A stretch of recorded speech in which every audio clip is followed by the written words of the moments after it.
It was set up with a grant from the SSRC in 1967, and the first director was Alan Potter.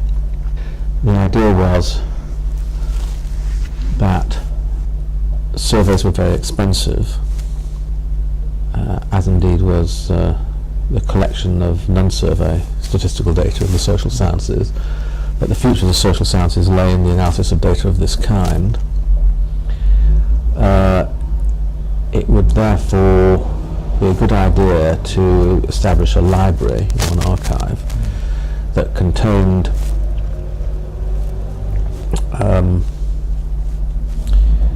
the primary data in a computer readable form, and that would not lend the data but actually give the data, distribute the data also in a computer readable form to other social scientists who wanted to use it. And the marginal cost of doing that would be so much lower than the capital cost of generating the data, that it would be possible to persuade funders of surveys in the future that although the initial cost appeared to be very high, if you took into account all the number of other users, then the cost looked more reasonable. When I arrived at the Data Archive in 1974, yes, it was 1974,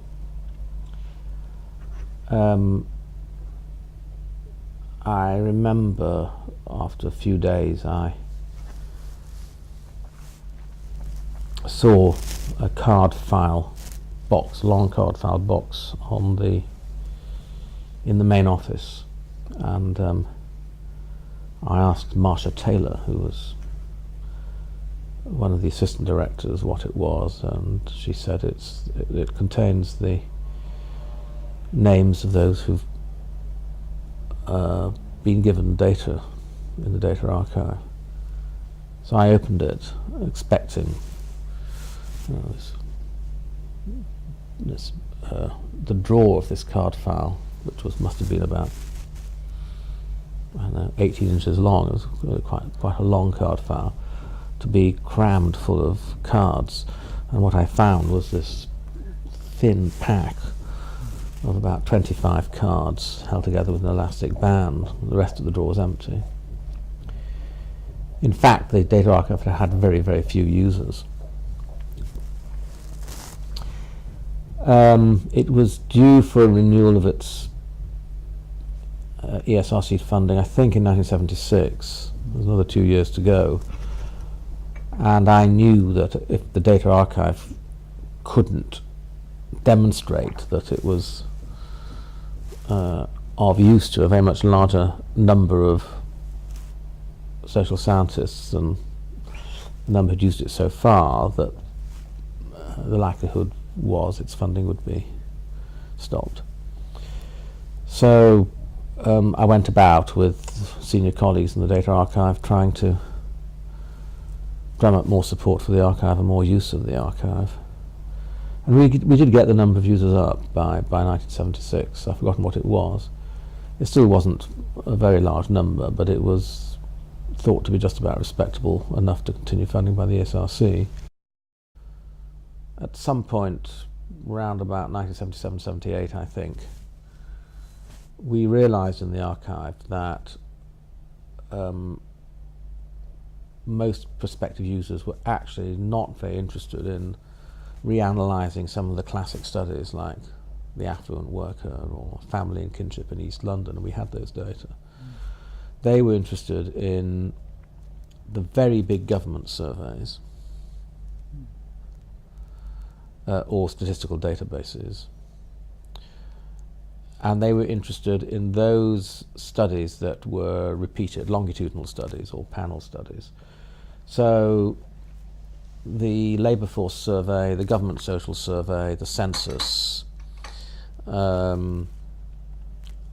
the national expenditure, what was it called? I think it was called National Expenditure Survey, yes. National Food Survey, National Crime Survey, British Election Study.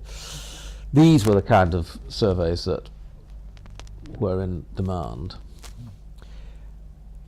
And what the archive had to do was to get the government to agree to deposit these surveys in the archive and to allow them to be recycled to potential users, and that's what we tried to do in the late 70s, and I think largely succeeded. The turning point was getting the government to deposit the census data in the data archive and the labour force survey, and after that others followed. But once we'd broken that, once we'd persuaded the government to do that, then it was that much easier to get other departments in Whitehall to submit their surveys. It wasn't entirely altruistic on the part of the government, of course. They saw that there was a benefit in lodging their surveys with the data archive, getting the data archive then to take over all the work of cataloguing it, publicising it, distributing it, and so on, because before then government departments had to respond themselves to requests from social scientists for this data, which they felt they should do, but it was, from their point of view, it was an awful nuisance. It was always bottom of their in tray. So the data archive was useful to the government, and the government made the data archive, enabled the data archive to be really useful to social scientists.